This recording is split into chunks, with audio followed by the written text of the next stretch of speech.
Restaurants and small businesses have been especially hard hit by the pandemic. The impact has been felt by owners, workers, and their customers. Well, tonight, medical experts, business owners, and labor leaders speak candidly about moving the city forward through the pandemic. Good evening, and welcome to a special edition of the Daily Drum. I'm Harold Fisher. As the pandemic lingers through the holidays and into the new year, the big question remains: how can businesses stay afloat while also keeping their workers and customers safe? It is a delicate balance. We are streaming tonight's discussion live on WHUR.com, Facebook Live, and on YouTube. We will not be taking any calls tonight, but you can join the conversation on social media using the hashtag DC Businesses. Now, we want to start the conversation this evening by getting a medical update on the pandemic here in DC. It's no secret the number of infections has been steadily climbing, and Mayor Muriel Bowser has been rolling back restrictions as the virus spreads. But there is some light at the end of the tunnel, with 2 vaccines now being administered. Well, Dr. Wayne Frederick is the president of Howard University, and he is also a physician. President Frederick, thanks for joining the conversation. Thanks for having me, Harold. How are you? I'm doing fine, thank you. So let's get right to it. We know that having the Pfizer and Moderna vaccines is the good news, and it provides a lot of renewed hope, but we still have to keep our guard up. Isn't that right? Yeah, that's correct. The early studies and the clinical trials with both vaccines have identified significant antibody production and protection against getting very serious infections. What the Moderna trial in particular also elucidated is the ability for the person who has been vaccinated to potentially still get infected and transmit that to someone while not getting a very serious illness.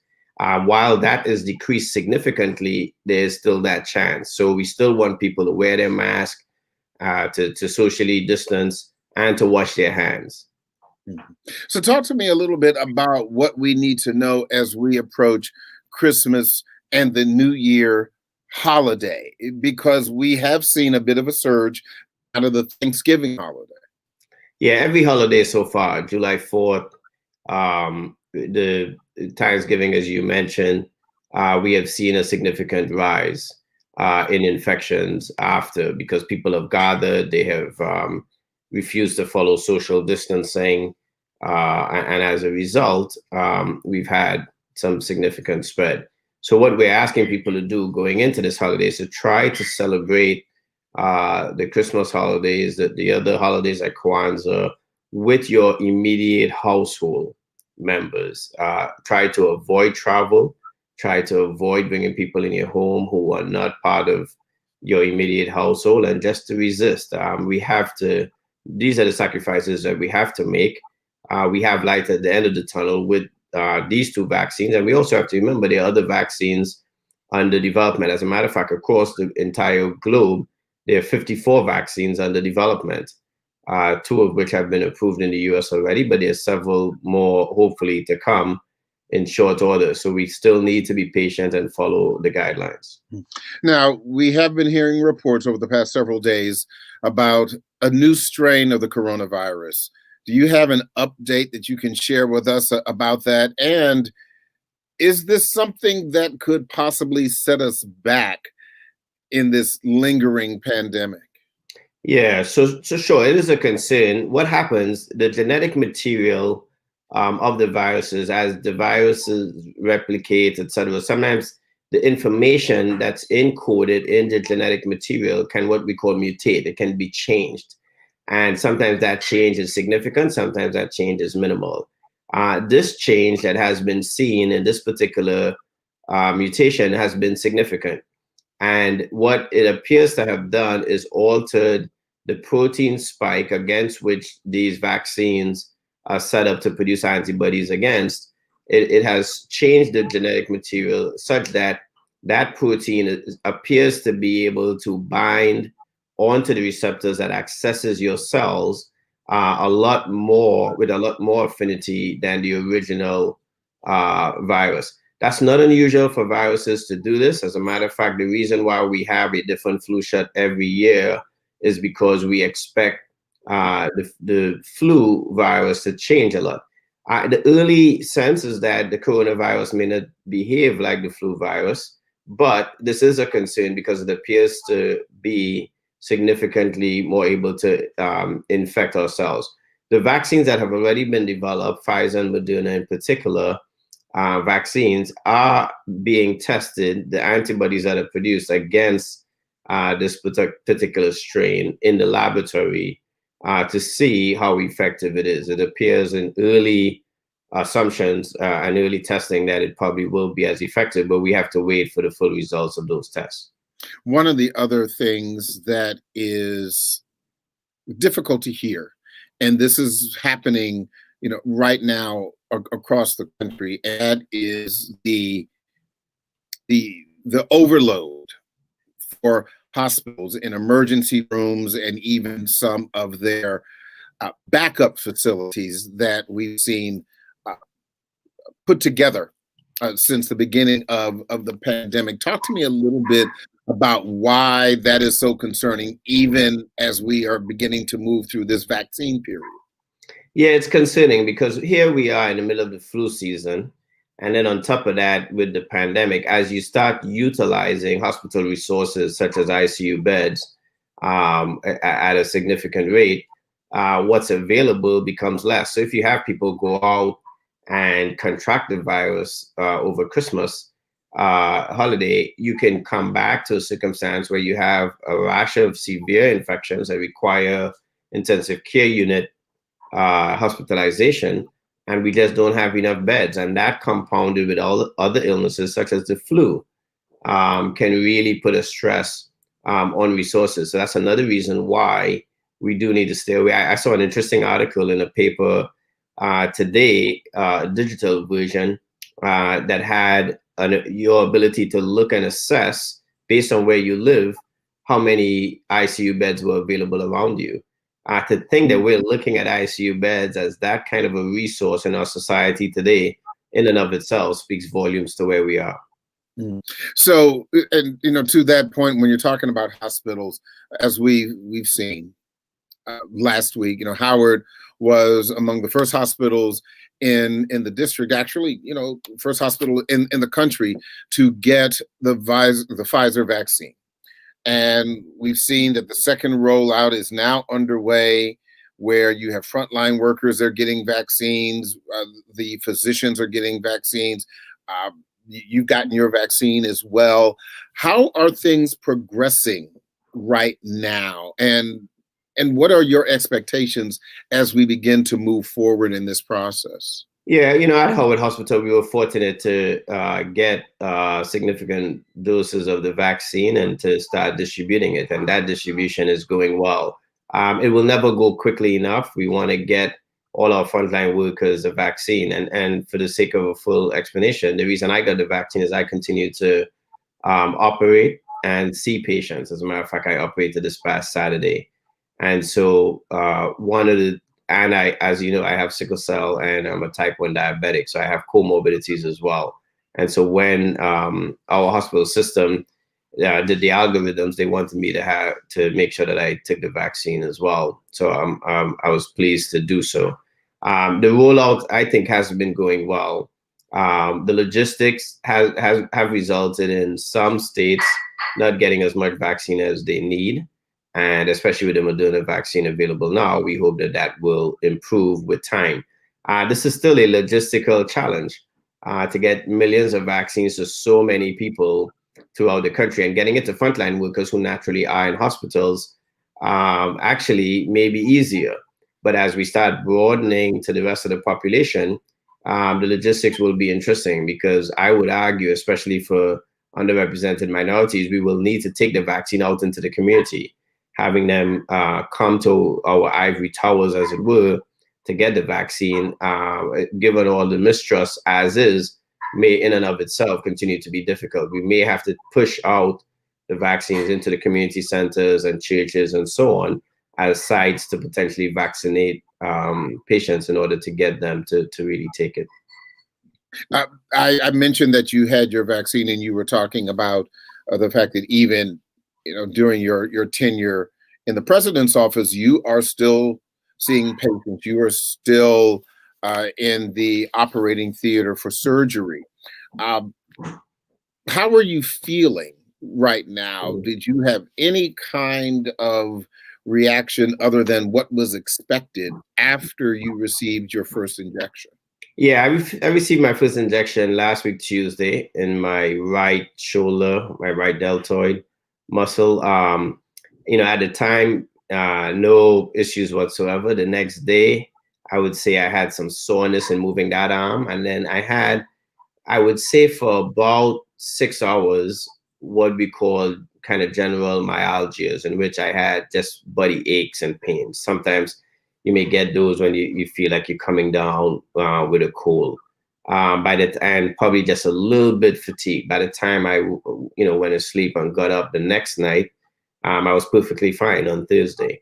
No symptoms whatsoever, no headaches, no muscle pains, nothing whatsoever. And I've been fine ever since. Real quick, Dr. Frederick, it's been a little more than a week. So what's your message to the communities of color that are still saying, I don't know? Yeah, we've looked at this very closely, and I understand the distrust in our institutions in general, not just our medical institutions, but at Howard University, we've looked at the studies very closely. We believe that these vaccines are safe. And I also think it's extremely important for those most vulnerable among us, such as our senior citizens, our frontline workers, and our underrepresented minorities, to get this vaccine. Because what I'm fearful of, Harold, is that as we open up the economy late in the spring, as more people start shopping and going out and feeling comfortable as they get the vaccine, the waiter and waitresses, the people working in the grocery stores who look like us and who may refuse to take the vaccine will now be that much more exposed. And then all of a sudden you can start seeing even more disproportionate infection rates in underrepresented minorities, specifically African Americans. And so I think it's absolutely critical that we make a significant push right now to get as many African Americans to take this vaccine over the course of the next few months. Dr. Wayne Frederick, president of Howard University, thank you so much. I appreciate your time, sir. We may be talking to you a little bit later in the program. Thanks for having me.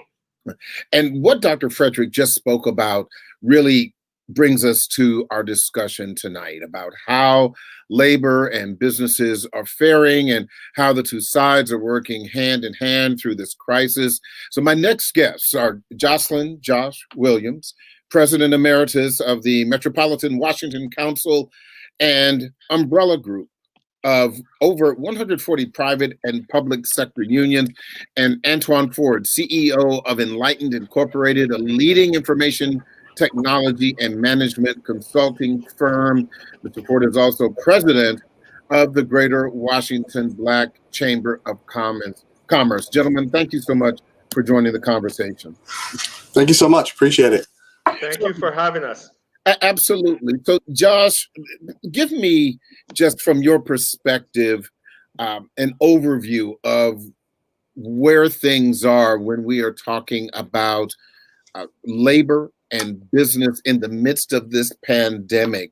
Are they able to work together, or is this more of a kind of an adversarial situation right now? We must work together. The question is, are we able to work together? I think we can, but the greater question is, do we have to work together?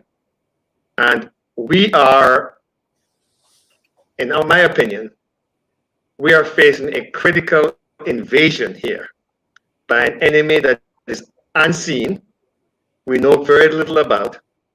In fact, I would say that it's the first invasion on the continent here since the War of 1812. And even back then, we could see the enemy. We could almost see the white of the enemy's eyes. We can't see this enemy, but we can see the results of this enemy in our midst. And what we see is a devastation on an economy, a devastation on workers, a devastation on business. And if we don't do something, our whole economy and social and economic structure could totally be devastated.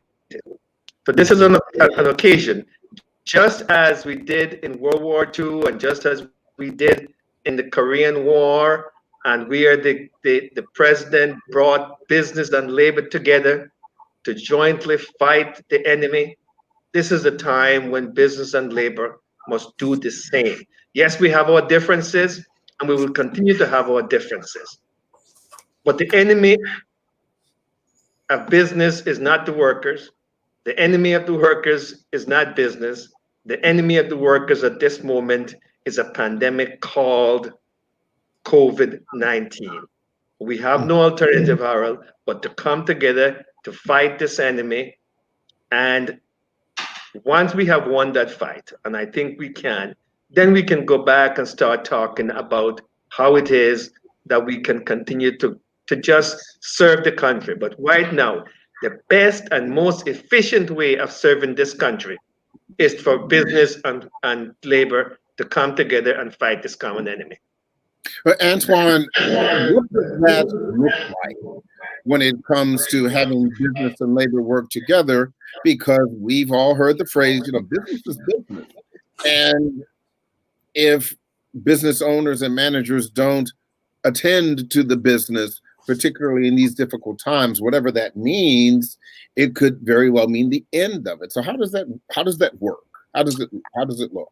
And I think that's a great question. I mean, one of the things that Josh just said that was so perfect is that COVID does not differentiate between when it comes into my office or it comes into a union office. As he said earlier, COVID does not look at a union card. And so one of the perspectives that we have is at the end of the day, our perspective is to get people back to work because of what happened with the impact of the economy. We've seen unprecedented unemployment. And so at the end of the day, the people that are unemployed, I don't look at them as if they're a business, or I look at them as if they're union. I look at them as they're unemployed citizens of this city who are not being a part of the economic dream and now become people that all of a sudden don't have the means to be able to fight this from a healthcare perspective. We saw Dr. Fredericks talking about, getting the vaccine, the healthcare. We know African Americans have a significant amount of pre-existing conditions that if you don't have a proper job, whether that being union or business, how in the world do you take care of yourself to get to the hospital to be able to take care of those pre-existing conditions? And so our perspective is when we talk business and business, regardless of whether you're business or union, we got to keep people working to keep the economy moving, to get to the point where people can really push forward in this world. But Josh, does that mean that from the labor point of view, from the workers' point of view, that some sacrifices have to be made if people are going to stay employed? And the same question for you, Antoine. But Josh, you first. Well, it depends on what kind of sacrifices you're asking people to make. If you're asking people to make sacrifice by giving up their standard of living, by giving up their wages, then the answer, I must say, from a labor standpoint, is no. If what you're asking is if labor and management can come together, and if there are some sacrifices that can be made on both sides, then they're mutually discussed and mutually arrived at. But we cannot have a system where workers are being asked to make sacrifices for the greater good without the employer also saying, I am prepared to also make my sacrifice and put my 2 cents into the pot. And that's where the challenge comes in. How do we work together? But first of all, we have got to agree that we need to work together. And then you have Black labor, and we recognize that minority businesses are impacted far greater than white-owned businesses or mainstream business. So our dialogue here is how do we save the small businesses and at the same time ensure that the small businesses are operating so they can treat their employees with dignity and respect, and they can make the contributions socially that having a good job will allow them to make.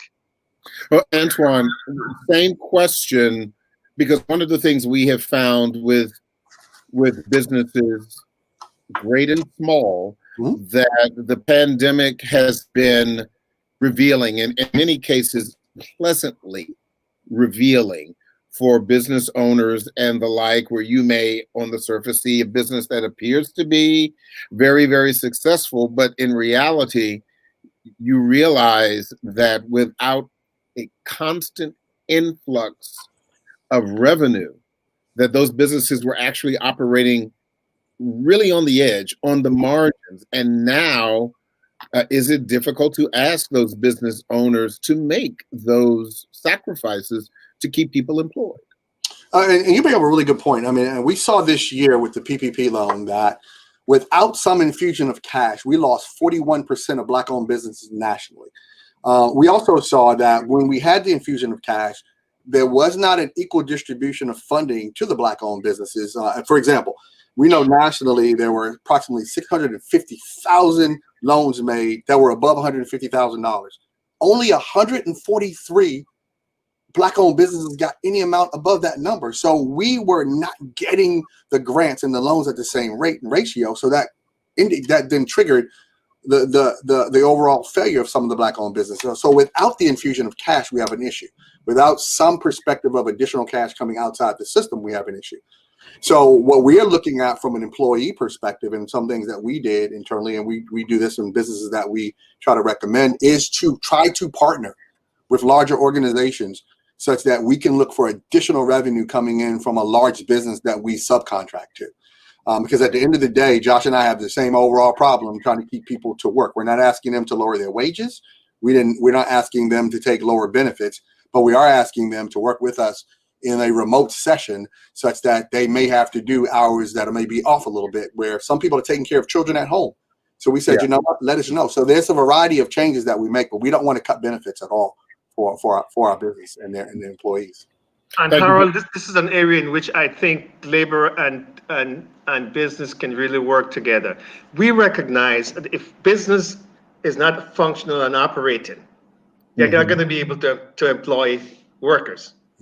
And if workers don't get employed, then they cannot feed their families. On the other hand, business really also needs to know that without workers, their business will not function. So we were at the areas, and PPP is a classic example. We know that minority business suffer disproportionately in our society than regular business. In good times, there are challenges. Well, just think about what is happening right now. These same businesses who are shuttering during good times because they're operating on the margin, they can't get in a loan, there's no cash infusion, and all of this has been because of structural racist society. So even in good times, we're having trouble. So in these times, why is it that the union and the management can't come together and lobby to help minority businesses get the kind of resources that they need to operate, but at the same time understand that those resources are not just designed to keep the physical doors open, but must also be part of helping the workers. Thank you, gentlemen. We do want to take a moment now to bring in another business owner and a labor leader who know all too well about the financial impact of this pandemic. Stacey Banks is president and co-owner of Lee's Flower and Card Shop in Northwest DC. And Wanda Shelton Martin is the executive director of the Metropolitan District 1199 DC, National Union of Hospital and Healthcare Employees. Thank you both for joining the conversation. Thank you for having me. Absolutely. Stacey, I want to start with you. You have a legacy business. It's a family-owned business, but you also have employees outside of your family, and I'm sure you've seen some of the impacts of the pandemic. Talk to me about the challenges that you've had at the shop. Absolutely. We've it's just been a tremendous eye-opener for us, this pandemic. We at the beginning, we had to, of course, well, we didn't want to, but we had to kind of lay off some of our workers, the majority of them, except for our drivers. So it's had a tremendous impact. Around May, we were able to bring everybody back into the shop, and of course we have the PPE. We're wearing masks, we're social distancing in the shop, and we're able to do that. And that's been it's been a challenge for us to I mean, when we're all used to working together, to kind of work together but separately. We are making contactless deliveries, and that's been the saving grace for us, is the fact that we're able to continue our business without without any too much disruption with with contactless deliveries. And so we've been able to sustain and kind of surpass previous years, believe it or not. So we've been really fortunate. I want to say blessed. We've been blessed in our business. It sounds like it. Now, Wanda, you have a unique perspective because as a representative of people who are on the front lines, I can't imagine the kind of stories that you're hearing and the impact of this pandemic on them. Share with me briefly, what you're hearing just right now, where we are right now. There's a couple of roles that we play here in labor. We do have to protect the rights of the workers, and we have to make sure that the employers are responsible in terms of providing the proper equipment to keep the workers safe.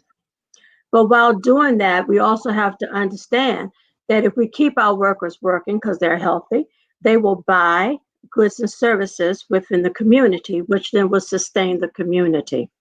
So what we want to do, again, as we've said earlier, we're not adversarial. We want to find avenues in which we can partner together, making sure that our members and workers are safe, healthy, making sure that they have the proper equipment that they need to do the jobs that they do. My members are workers of Howard University Hospital. I am so very proud to be a part of this institution.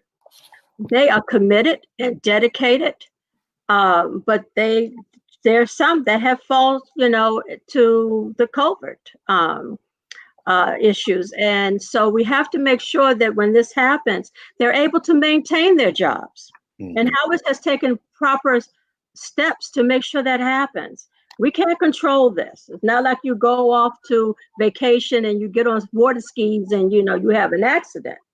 Just going through your regular day-to-day activities, you never know when you're going to come in contact with that. So the education piece of letting people know to wash their hands, safe distancing, wearing a mask in and out of the hospital, making sure to take off the clothes that may be contaminated and leave them in the hospital, and wear their clothes, their street civilian clothes, home. These are things that we have done to educate our members. I also represent the workers at St. Elizabeth's Hospital. That's public sector. And we have to make sure that there's no cross-containment. I mean, you have a patient that understands when you say put your mask on, but when you have a patient that struggles a little bit with those directives, then you have to teach sensitivity to the worker. We have to let them know that we also partner with other unions. There's the nurses unions that are part of the hospital. And so we kind of move together. One thing we say, and I've always stood by, is that labor is a part of the community. Labor is just not something that's on the hill or they're over there and, it doesn't affect me. That's labor. Again, here they are, they're out marching. No, labor is a little bit deeper than that. Yeah, it is. We have to keep our members healthy. We have to educate our members to what's actually happening out here. I educate our members about taking the vaccine. Predominantly African Americans seem to be a little intimidated by taking the vaccine. We've heard that. If you may, I want to take a quick break and I'll let you finish your point. But I want to remind our viewers and our listeners that this is a special edition of the Daily Drum. I'm Harold Fisher, and tonight we are talking with labor and business leaders, along with a physician, about how they are working together through the coronavirus pandemic. We're not taking any phone calls this evening, but you can join the conversation online using the hashtag DC Businesses. Tonight's broadcast is being streamed on WHUR.com, Facebook Live, and YouTube. And we're going to continue our conversation. Wanda, I want you to finish your point about educating not only your staff, but the public about the necessity to take the vaccine when it's available. Right. Thank you. We've heard the horror stories about there being the Tuskegee studies. And African Americans have a tendency to be a little shy then of, rolling up their sleeves. But if we educate people, as Dr. Frederick has done and said, I took the shot, I'm okay. And we can see people of color that looks like ourselves actually doing that. You feel better about taking the vaccine. Now, we also have to keep in mind, and this is how we educate our workers, that the vaccine does not mean that you're cured or you cannot spread the virus. So we need that piece of the education as well to be given to our workers. They're asking the frontline workers to volunteer and take the vaccine, but we also want them to know that that doesn't mean that you can go home and kiss grandma. You gotta be responsible and understand that you can be still asymptomatic. Mm-hmm. So we want to educate them that way. But we also do want to go into Lee's floor shop and know that it's our responsibility to put a mask on. It's our responsibility to practice safe distancing. And we expect our shop owners to keep us safe as well. If it's too many people in the store, you got to tell me, give me a moment. You stand out on the curb and wait till I can let you in. I think it's the responsibility of every component of the community, the worker, the shopkeeper, the hospitals, the caregivers, is all about this. This is all of ours to help put on the right track to curing this pandemic. Stacey, you mentioned something that struck me, and I'm so glad that you were able to bring some light to it. But you said you had to lay off some workers, and I was just really fascinated by the fact that you said you were finally able to bring them back in. But talk to me about that conversation about those workers and having to lay them off. That had to be hard. That was very hard. And some of our staff have been with us for 18, 20 years, 40 years. But I think they understood because they saw other folks being laid off. And they were also, some of them, while they were making more money being on unemployment and getting that extra $600 at that time, then, and so some of them didn't want to come back when we called them back, and they said, well, we'll stay out a little bit longer. So that was a tough thing, but I think that everyone understood because they saw it going on around them. And it was just my sister and I and two drivers that were there, and we were there alternating days, continuing to work during that time. But ever since then, we've had to hire new people, so to sustain the shop and the influx of business that we've had. So it's been. I mean, they understood, and they all, are back at the shop. I want to bring all of our guests back because I think this is a really critical question, and it piggybacks on something that Stacey just said, which was you needed to hire more people. And I think that's a good thing because we are still hearing about the difficulty of people finding jobs. And so I would imagine for you, there was not the big financial concern, but for so many other businesses, and I asked, Antoine about this, there still has to be a lot of fear out there, Antoine, about the financial future, even in the wake of some of the things that that happened on Capitol Hill last night. This new COVID relief bill, the Yeah. stimulus that's coming out for small businesses. Your thoughts about dealing with the fear?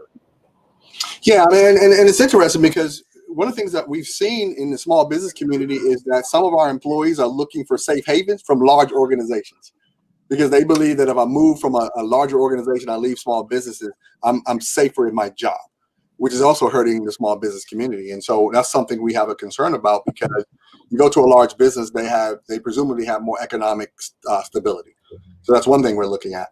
One of the organizations I chair in the city is the Workforce Investment Council, which I'm happy Josh was a former WIC member, and we're looking at this globally across the board, because we have such a high unemployment rate that we're trying to repurpose individuals that may be in restaurants. We're talking about that, and they're on the front line for jobs that you have maybe in technology and customer service. And so one of the answers, Harold, is to really look at the employers and say, okay, our frontline workers that are in certain very vulnerable activities, how do we then retrain them for the jobs that we do have? And that's something we want to be extremely proactive about in terms of dealing with those types of job openings, because we are growing in certain industries, but we got to make sure we restructure and train people effectively. Josh, here's something that I think is really critical, because a lot of people have been out of work since March and they are still looking. What do you believe labor unions should do to help them repurpose themselves without the unions taking a hit? Well, Antoine mentioned the Workforce Investment Council, which is not just a local one. Every state and county and city has a program similar to what Antoine is leading here in the nation's capital. And I think, and I think he'll agree with me, that the government, there is a role for government to play in this. We're talking here about employer and employee and how we fight this coronavirus. But we have not talked about the responsibility of government in this fight, and they need to step on in, because they have a role to play. I hope you agree with me, Antoine. Yes, I do. That they and Stacey, that the government, labor and management can't fight this thing on their own. We know we're talking tonight about collaboration, but it's a three-part collaboration, right? It's private-public partnership. And that's what we need to bring to this thing here, is getting business, getting labor, and getting the government also together to simply say, all right, how do we fight this thing here on a long-term basis? But in the meantime, and I got to come back to this message, in the meantime, what is it that we do? And what we do is Stacey and Wanda and myself and Antoine need to be saying, as leaders, there are certain rules that you've got to, at the moment, that you've got to follow. Wear the damn mask, as the governor of Maryland says. Okay, but so here's the point, and I want Wanda to respond to this, because she kind of touched on this earlier, and you spoke about Maryland Governor Larry Hogan, Josh. So Wanda, here's the thing: when you have healthcare workers who are doing what they are supposed to do, when you have business owners who are doing what they are supposed to do, and yet we are still seeing an increase in cases and an increase in deaths. And so the Stacey's of the business world and the Wandas of the public health sector, you folks are doing what you were supposed to do, but you can't control what people do when they leave the hospital, when they sign off. You can't control what people do once they have their flowers and they're going to take their flowers to their grandmother or to their girlfriend or to their spouse. But let's let's just talk about grandma and the girlfriend. You don't know if grandma's going to church to volunteer during the week. You don't know whether, you know, the girlfriend may have an entrepreneurial job where she needs to go out. So, you know, what is the solution to wanted to get people to act right? I believe it is education. We talk constantly with our members. We tell them the importance of being careful. I've had a case where 3 generations have been affected by the virus, and 2 deaths in that same household and family. Now, sometimes maybe people kind of keep things to themselves and, you know, out of hurt, and I can understand that. But after that subsides, it's so important that we tell our story. We have to talk to each other. We have to talk about the comorbidities. You know, we hear the scientists on TV and they say it, but how do I really help you to understand? And I think you can understand better if I can relate this to how it affected me.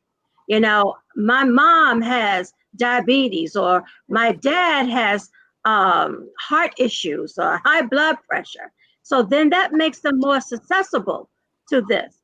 But if we don't talk amongst ourselves in our community, then I don't think the message quite resonates when they see it on TV. But whereas my members respect me when I speak before them. And I think if we have those type of arenas with the partnership between businesses and workers, then we can have those open discussions. They can see me. I'm just not somebody they can't relate to on the television set. I can say to them, as Dr. Frederick said to us this evening, I took the shot, you know, and so you can do it too. Here I am, you know, and I want to lead by example. And I think that's what we could do as labor leaders and business owners. You know, just let our people know I've been vaccinated. Now I'm still showing you that I'm taking the precautions, because that's being smart. But you can also say that I am doing that. Have your household. I'm sorry. No, that's okay.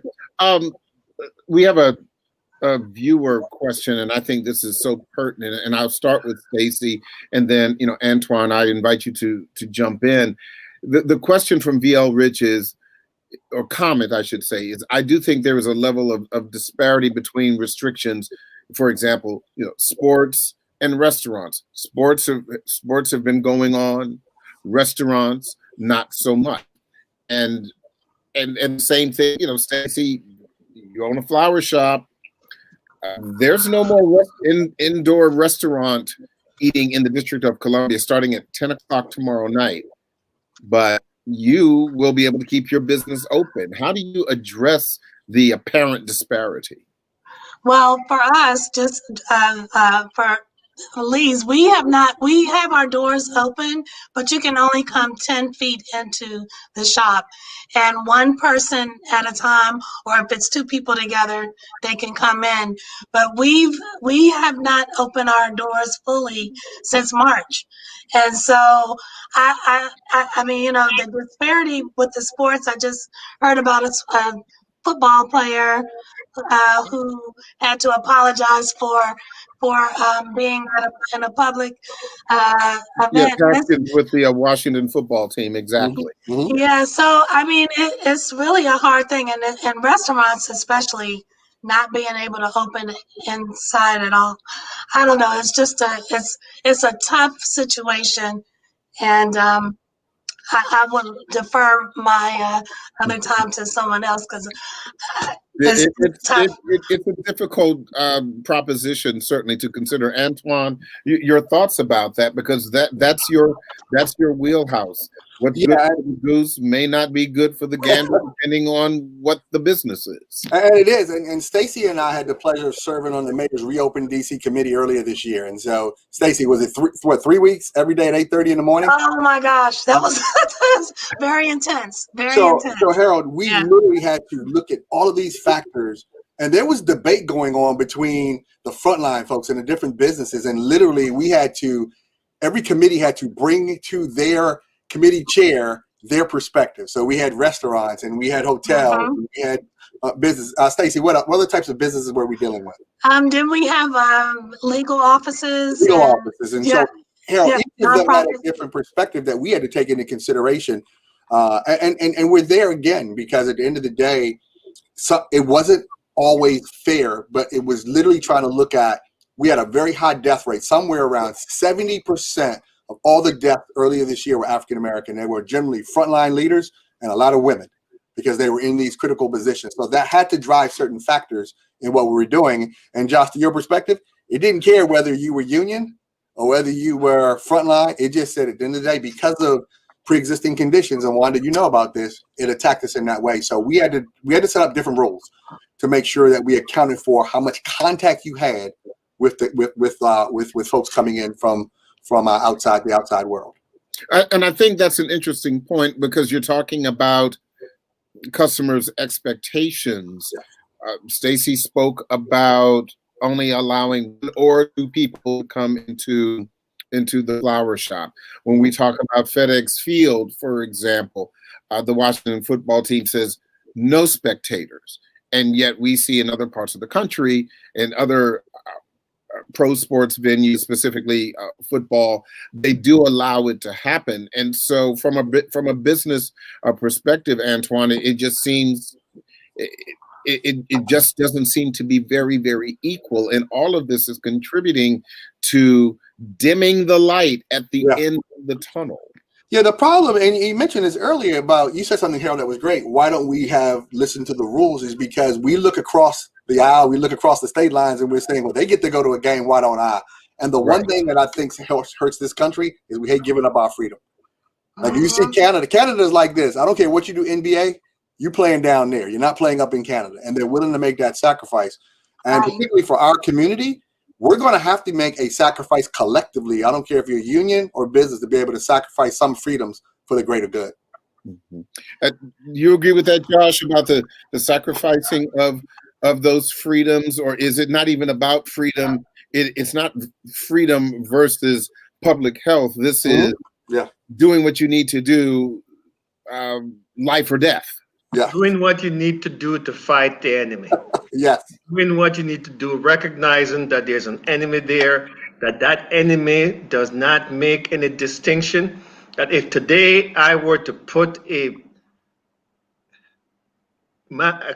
stamp on my forehead that said Black Lives Matter, it would not influence the coronavirus.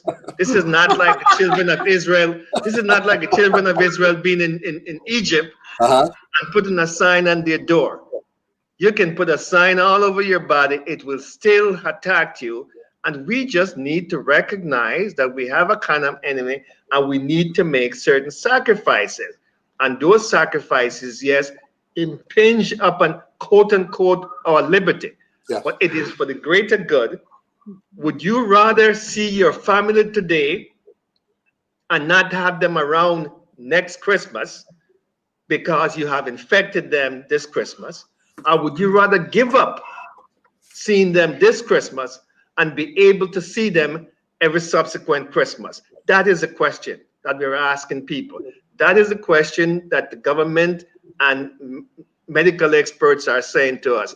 Give up some of your liberties this Christmas. Stay indoors, stay with people you know, because you do not want to give the coronavirus as a Christmas present to your loved ones.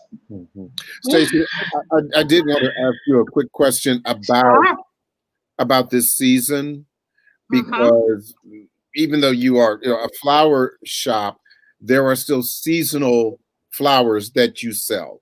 Yes. And I'm sure that it accounts for a significant amount of your business during the course of the year. But more broadly, there are some businesses that have a large amount of their yearly income coming right at this time of the year. How do you address that with your employees and stay profitable?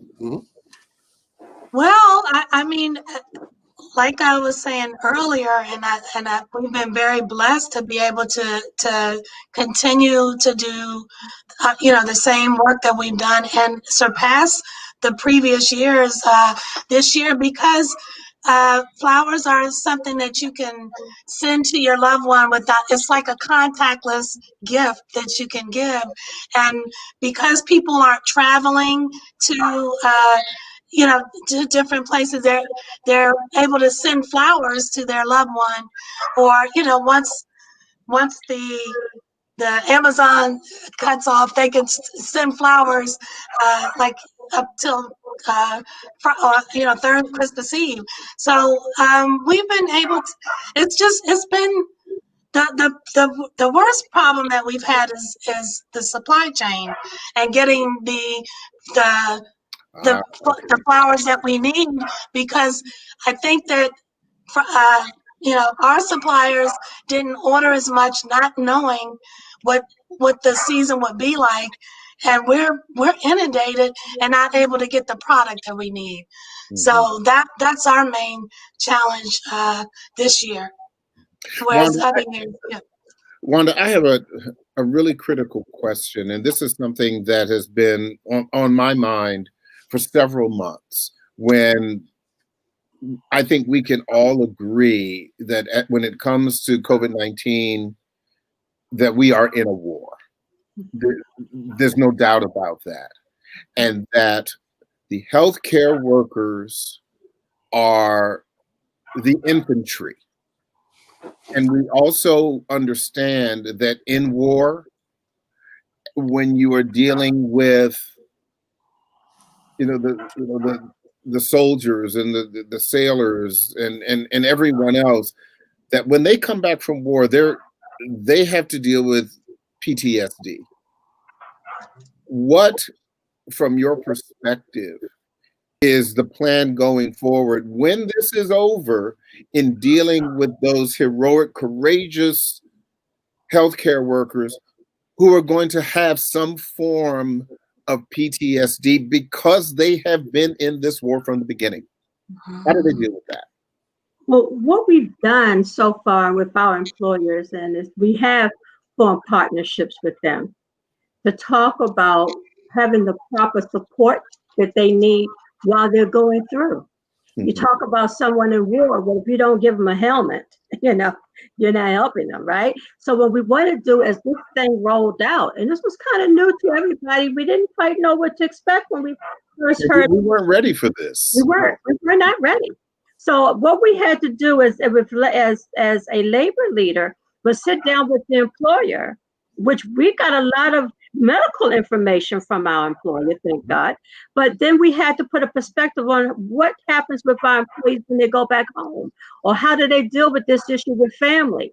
And then how do we keep them safe? There was a shortage of PPEs when this first broke out, and we had to think about it. If they were the primary wage earner in their household and they contacted this virus, there goes a significant wage of, the sustainability of a household. So we have to make sure that we keep them healthy. When this ends, we want them to be mentally and physically healthy. And the only way we could do that was to have the serious conversations on the front end. And then we continue that because it has developed into what we presently see. And now we're hearing that there's another strain of this virus.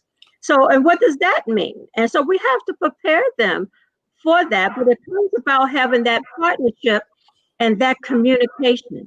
Keeping the communication lines open, I think, is the most important thing we can do. We had weekly conversations with Howard University. Mm-hmm. And that was good because we could take it in real time, what the worker was experiencing, and saying to Howard, now, how do we combat this together? We pray that this ends, but we want to make sure that our people are mentally healthy when this is over. I want to add something to that. Juan, you made Go ahead. One of the things that we're asking people to do is don't neglect counseling. We found that our workers, I don't care whether which side, we had a high level of depression, We had a higher level of people just getting upset. We saw anger because everyone's sort of working at home and you're trying to deal with your child and you're dealing with this. So we saw early on a drop in productivity.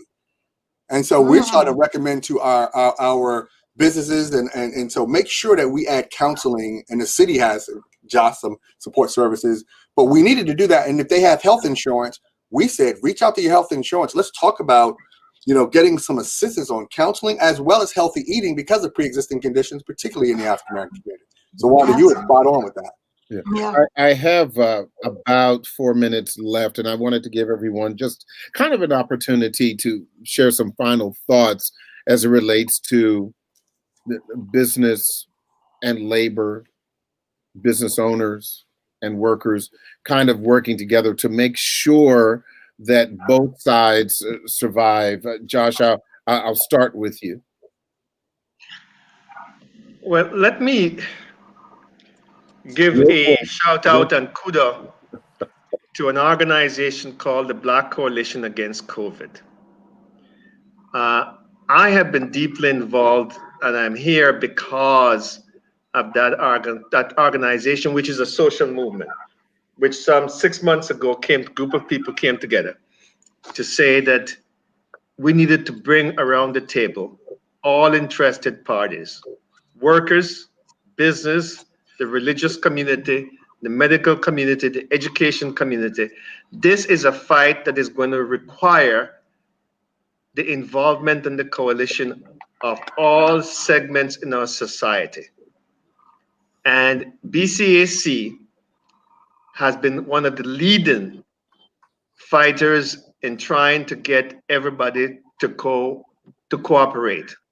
Yeah. And I want to give a shout out certainly to, and Harold, you know him, Dr. Reed Tuckson, for the great work that he has done in trying to bring this issue to the forefront and get labor management and businesses to work together. Okay. I just think that we need going forward, we need to say that we have differences. We are not going to circumvent those differences in the long term, but what we can do is put a pin in our differences at the moment and say, let's fight the common enemy. And after we have vanquished the common enemy, then we can go back and have the discussion about how labor and management can create a better society for all. I appreciate that. Stacey, about 30 seconds, your final thoughts. Did you say? Yes. Okay. I just want to urge everyone out there to support your small local Black-owned businesses during the holiday season and moving forward. Just support your local Black-owned businesses. I appreciate that. Wanda, real quick, 30 seconds, your final thoughts about where we are and how best we can move through this business and labor. I really want to say to the workers on the front line, you are appreciated, you are needed, our community needs you, and we don't step into that arena every day. They leave it after their shift, and guess what? The next day they go back to it.